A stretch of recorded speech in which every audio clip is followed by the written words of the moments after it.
नमस्कार। जनशोध न्यूज में आपका स्वागत है। मैं प्रदीप तिवारी। तो इस बार के चुनाव में मुद्दा भी सरकार तय कर रही है।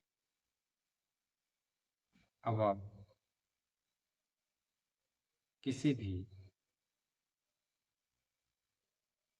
न्यूज को देख लीजिए,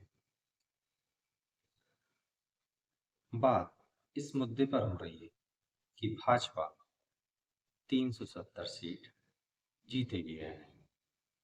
आखिर नरेंद्र मोदी ने ये मुद्दा क्यों उठाया, क्यों सीटों की बात की, क्यों इस बार 400 पार का नारा दिया, क्यों भाजपा अपने बूते पर 370 सीट जीतेगी, इस मुद्दे की बात की।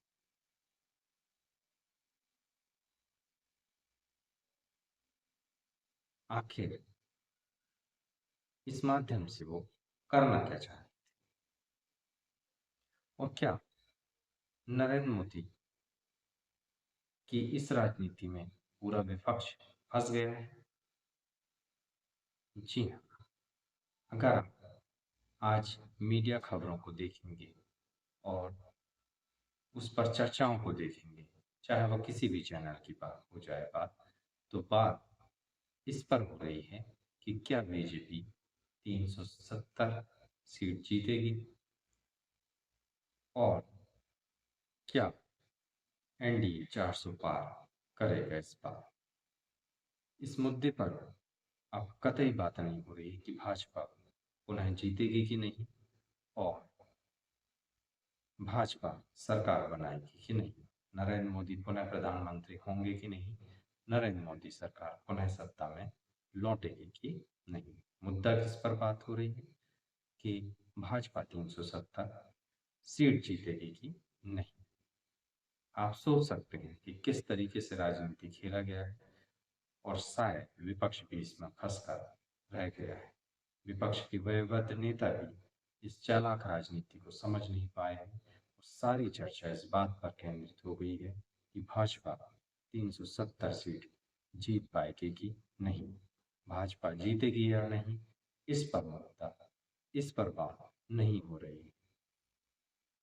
एक तरीके से आप देख ही सकते हैं कि विपक्ष प्रधानमंत्री की इस दो धुरी चाल पर फंस कर रह गया है और वह मान बैठा है इस प्रश्न का जवाब देने पर कि भाजपा 370 सीट जीतेगी कि नहीं, कि सरकार तो भाजपा की बन ही रही है।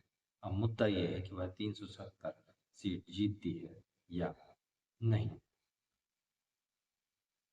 अब आप देखिए कि नरेंद्र मोदी ने एक तीर से कैसे तीन निशाने साधे। पहला तो उनने अपनी ग्रास रूट लेवल तक के कार्यकर्ताओं को मैसेज पहुंचा दिया कि इस बार जो हमें मेहनत करनी है वह 370 सीट के लिए करनी, जिस पर उनके कार्यकर्ता लग भी गए। दूसरा, उस नरेंद्र मोदी जी ने मीडिया के लिए भी एक मुद्दा दे दिया कि इस बार भाजपा 370 सीट पार करेगी या नहीं। सारा मीडिया इस पर ही चर्चा में उलझ कर रह गया। वह विपक्ष से भी यही पूछ रहा है। तीसरी बार विपक्ष के लिए भी नरेंद्र मोदी ने यह राजनीति चली ही थी। विपक्ष इसी प्रश्न का जवाब दे रहा है कि इस तरीके से भाजपा 370 पार नहीं करेगी और उस तरीके से 370 पार नहीं करेगी। चर्चा इस बात पर केंद्रित विपक्ष नहीं कर पा रहा है कि भाजपा चुनाव जीतेगी या नहीं। अब सारा मुद्दा सिमट कर इस बात पर आ गया है कि भाजपा 370 सीट जीतेगी या नहीं। किस तरह से चुनाव के एजेंडे को अपने हिसाब से सेट किया जाता है, अगर किसी को सीखना है तो हमारे प्रधानमंत्री जी से सीखा जा सकता है। खैर, विपक्ष ये समझ भी पाता है कि नहीं और इस राजनीति का वह जवाब दे भी पाता है कि नहीं, यह तो आने वाला समय ही बताएगा। हाल फिलहाल अभी तो विपक्ष कमजोर ही नजर आता है, शायद इतिहास का सबसे कमजोर विपक्ष इस समय नरेंद्र मोदी के खिलाफ चुनाव लड़ रहा है। आज भारतीय राजनीति की स्थिति ये है कि चुनाव के मुद्दे भी सरकार तय कर रही है, गोल अपने पाले में रख रही है, और विपक्ष कोई भी मजबूत मुद्दा देश के सामने रख नहीं पा रहा है, और वह नरेंद्र मोदी को चुनौती देने की स्थिति में अभी तो फिलहाल नजर नहीं आ रहा है। अगर आप इसी तरीके की शोधपरक खबरों को देखना चाहते हैं तो लाइक और सब्सक्राइब करना ना भूलिएगा।